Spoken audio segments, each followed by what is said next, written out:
A u shfrytëzua rasti Belgin Jasharit, futbollistit të ri të Kosovës nga komuniteti Ashkali që javën e kaluar u godit nga një prind në një ndeshje të grupmoshave U15. Po bëhet më shumë se një javë ku ndoshta tema kryesore është fenomeni Belgin Jashari.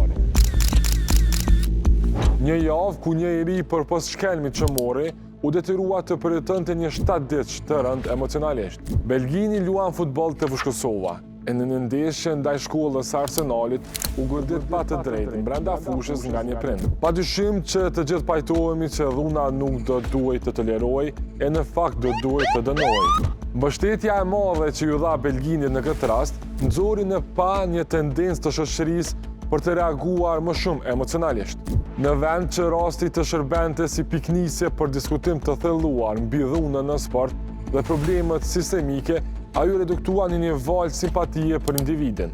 Pjesëtarët e komuniteteve pakic do duhet të përkraheshin në çdo moment, çdo ditë, e jo vetëm në rastet kur ata e ndjejnë veten të sulmuar.